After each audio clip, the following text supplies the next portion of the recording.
اعوذ باللہ من الشیطان الرجیم بسم اللہ الرحمن الرحیم الحمد للہ رب العالمین الصلاۃ والسلام علی محمد وعلی آلہ وسلم۔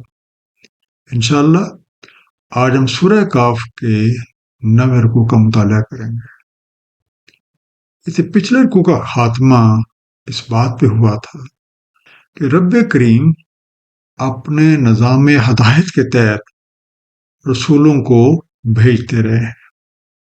یہ رسول لوگوں کو قانون ربی کے مطابق زندگی بسر کرنے کے بہترین نتائج اور اس کے خلاف کرنے کے بھیانک انجام سے خبردار کرتے رہے۔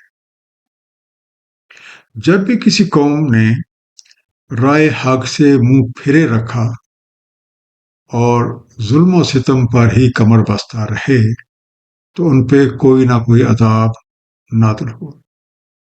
آئیے مطالعہ قرآن کا آغاز اس دعا کے ساتھ کرتے ہیں کہ اللہ تعالی ہم سب نبی پاک صلی اللہ علیہ وآلہ وسلم کے طفیل قرآن کریم کا صحیح مفہوم عطا فرمائے۔ سورہ کاف رکوع نمبر 9 جو کہ آیات 60 سے 70 تک ہے۔ بسم اللہ الرحمن الرحیم۔ وَإِذْ قَالَ مُوسَىٰ لِفَتَاهُ، جب کہا موسیٰ علیہ السلام نے اپنے جوان کو، لا ابرح حتی ابلغ مجمع البحرین او امضی حقبا، میں نہ ہٹوں گا حتیٰ کہ جا پہنچوں مجمع البحرین تک، ہاں مجھے چلنا پڑے عرصہ دراز۔ انڈرلائن لفظ ہے حقبا، اس کا مادہ حقب، ہا کا با، مقصود کی خاطر چلتے جانا، یا ہم کہہ سکتے ہیں کہ پیش نظر کام میں لگے رہنا فار لانگ پیریڈ۔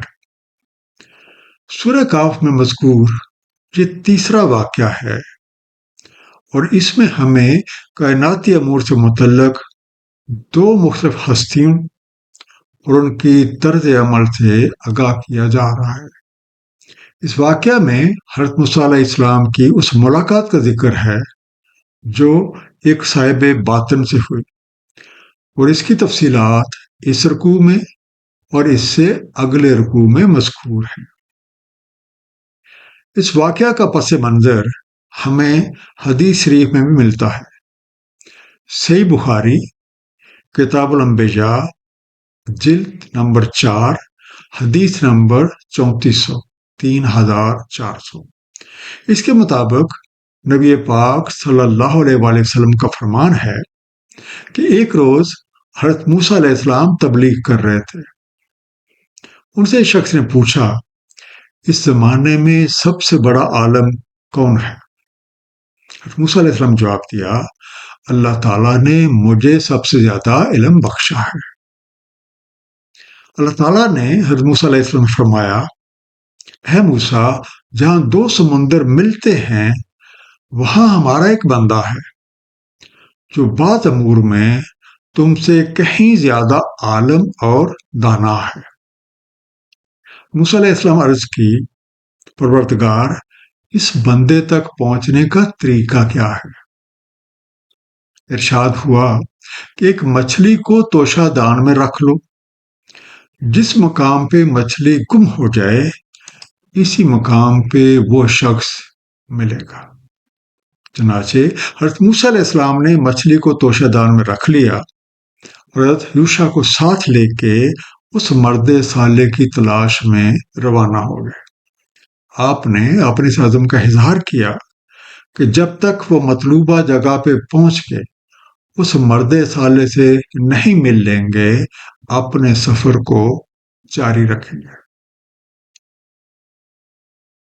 فلما بلغا مجمع بینہما، تو جب وہ پہنچے ان دونوں کے سنگم پر، ناسیا حوتاہما فاتخذ سبیلہ فی البحر سربا، بھول گئے اپنی مچھلی کو تو پکڑی اس نے اپنی راہ بحر میں سرنگ لگا کر۔ فلما جاوزا قال لفتاہ آتنا غداءنا، سو جب آگے نکل گئے فرمایا اپنے جوان سے لاؤ ہمارا ناشتہ، لقد لقینا من سفرنا ھذا نصبا، تحقیق ہم نے پائی ہے اپنے سفر سے تھکان۔ مجمع جمع سے بنا، جیم میم اینڈ ملنے کی جگہ، کنفلوئنس، جنکشن۔ جب حضرت موسیٰ علیہ السلام اپنے ایک جوان کے ساتھ اس مقام پہ پہنچے جہاں وہ دونوں دریا ملتے تھے تو سستانے کی خاطر ایک طرف واقعہ ایک چٹان پہ ٹھہر گئے۔ اس دوران اپنی مچھلی کو بھول گئے، چنانچہ وہ توشہ دان سے نکل کر اس دریا میں اس طرح سے چلی گئی جیسے کوئی سرنگ لگی ہوئی ہو۔ وہاں تھوڑی دیر سستا کے آگے نکل گئے۔ کچھ دیر بعد حضرت موسیٰ علیہ السلام نے اپنے جوان سے کہا کہ آؤ ناشتہ کر لیتے ہیں تاکہ کچھ جسمانی قوت جو ہے بحال ہو جائے، اس سفر نے تو ہمیں تھکا دیا ہے۔ قال ارأيت إذ أوينا إلى الصخرة وإني نسيت الحوت، بولا کہ آپ نے دیکھا جب ہم نے جگہ پکڑی تھی چٹان کے پاس تو میں بھول گیا مچھلی کو۔ وما انسانیہ الا الشیطان ان اذکرہ، اور نہیں مجھے بلایا مگر شیطان نے کہ میں ذکر کروں اس کا آپ سے۔ واتخذ سبیلہ فی البحر عجبا، اور پکڑی اس نے اپنی راہ بحر میں عجیب طرح۔ سگرا اس کا مادہ سگر، سواد خے رے، چٹان، بولڈر، آپ کہہ سکتے راک۔ ناشتہ کرنے بیٹھے تو جوان نے عرض کی کیا آپ نے دیکھا جب ہم اس چٹان کے پاس تھوڑا سستانے کی خاطر ٹھہرے تھے تو میں مچھلی پہ نظر رکھنا بھول گیا۔ وہ اس توشہ دان سے نکل کر ایک عجب طرح سے دریا میں چلی گئی۔ مجھے اس بات کا ذکر کرنا شیطان نے بھلا دیا، اب مجھے یاد آیا تو میں نے آپ سے تذکرہ کر دیا۔ شیطان کے بلانے سے متعلق ہمیں سورہ یوسف آیت نمبر 42 میں بھی ذکر ملتا ہے، اور فرمایا اس سے جس کی بابت گمان کیا تھا کہ وہ نجات پائے گا ان دونوں میں سے اپنے رب سے میرا ذکر کرنا۔ سو بلھا دیا اسے شیطان نے ذکر کرنا اپنے رب سے، پس رہے جیل خانے میں چند برس۔ بلھا دینا شیطان کی ڈیوٹی ہے، اور یاد رکھنا ہماری۔ وہ تو اپنا کام بڑی دل جمی کے ساتھ لگاتار سر انجام دیے جا رہا ہے۔ ہمیں خود اپنے دامن میں جھانک کر دیکھنا چاہیے کہ ہم کس قدر یاد رکھے ہوئے ہیں اور اپنے رب کریم سے کیے ہوئے عہد نبھا رہے ہیں۔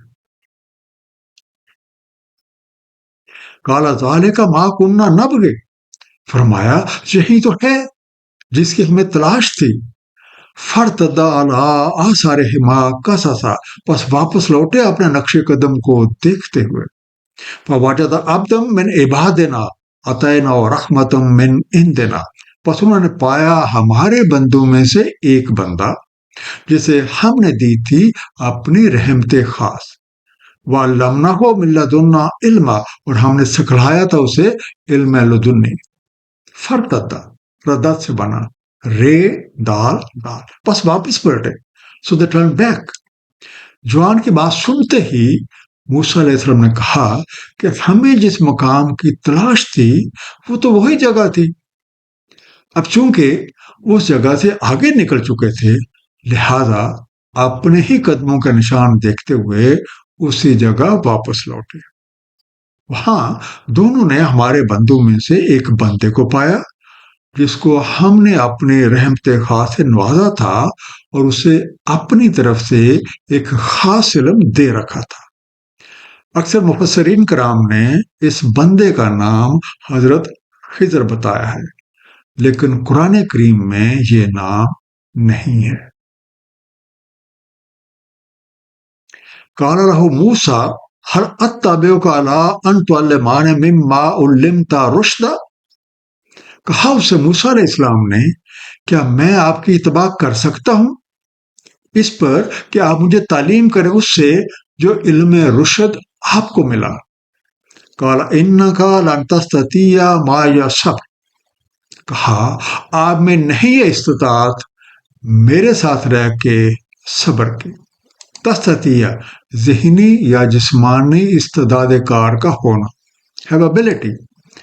رب کریم کے نوازے ہوئے اس خاص بندے سے ملاقات پہ حضرت موسیٰ علیہ السلام نے اس سے درخواست کی کہ وہ ان کی پیروی کرنا چاہتے ہیں تاکہ وہ انہیں وہ خاص علم سکھا دیں جو رب کریم نے انہیں اپنی جناب سے عطا فرمایا ہے۔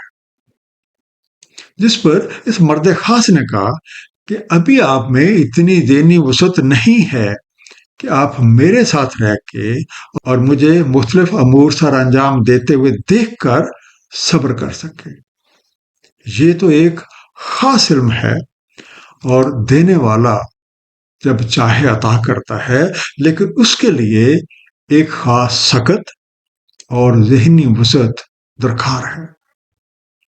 اس بات سے ہمیں اس بات کا بھی سراغ ملتا ہے کہ حضرت موسیٰ علیہ السلام کا علم اس طرز سے وابستہ تھا جس طرز پہ اچھائی اور برائی کا تصور قائم ہے، اور اسے ہم شریعت بھی کہہ سکتے ہیں، جبکہ اس مرد خاص کا علم اس طرز سے وابستہ ہے جس طرز پہ اللہ کے سوا کچھ بھی نہیں۔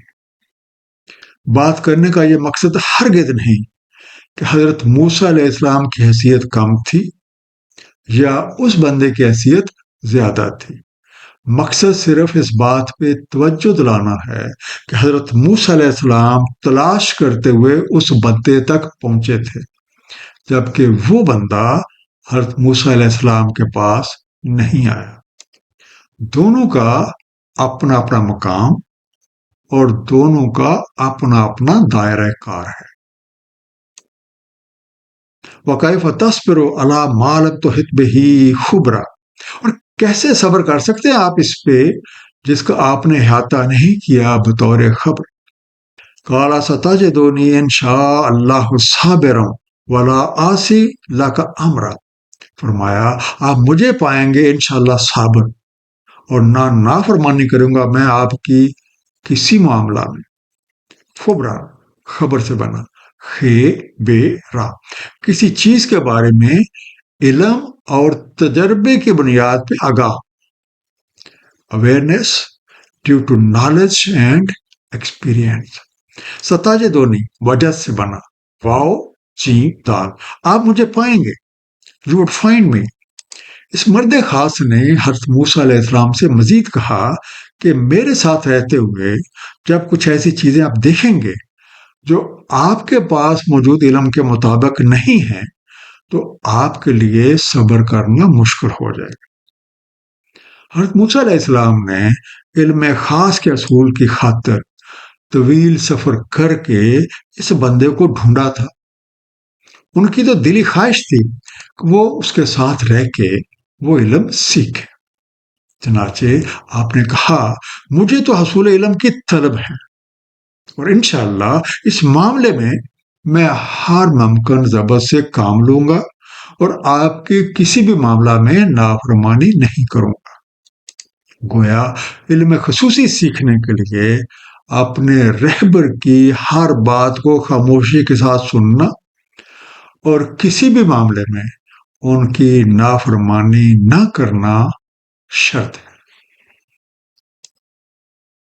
قال فإن اتبعتني فلا تسألني عن شيء، کہا تو اگر آپ نے میری اتباع کرنی ہے تو نہ سوال کرنا مجھ سے کسی شے کے بارے، حتیٰ احدث لک منہ ذکر، حتیٰ کہ میں خود آپ سے اس کا ذکر کروں۔ حدث حد سے بنا، ہے دار سے، میں بتاؤں، میں بیان کروں، I narrate۔ حضرت موسیٰ علیہ السلام کی بات سن کے اس مرد خاص نے کہا اگر آپ میری اتباع کرنا چاہتے ہیں تو آپ کو کسی بھی معاملے میں تقدم نہیں کرنا، یعنی کسی بھی معاملے میں نہیں پوچھنا کہ ایسا کیوں کیا، ویسا کیوں کیا، بلکہ اس وقت کا انتظار کرنا ہے جب میں بذات خود اس کی حکمت آپ سے بیان کر دوں۔ گویا علم خصوصی حاصل کرنے کا فارمولہ یہ ہوا کہ صاحب علم سے سیکھنے کے لیے اسے تقدم نہ کیا جائے، بلکہ ایک مناسب وقت کا انتظار کیا جائے تاکہ وہ خود اس کی وضاحت فرما دے۔ ایک مختصر سا خلاصہ اس رکوع کا، کائناتی نظام میں مختلف امور سر انجام پا رہے ہیں، ہر ایک کی اپنی اہمیت ہے اور ہر ایک کے پیچھے رب کریم کے مختلف علوم کار فرما ہے۔ یہ علوم کام کی نوعیت کے لحاظ سے عطا کیے جاتے ہیں۔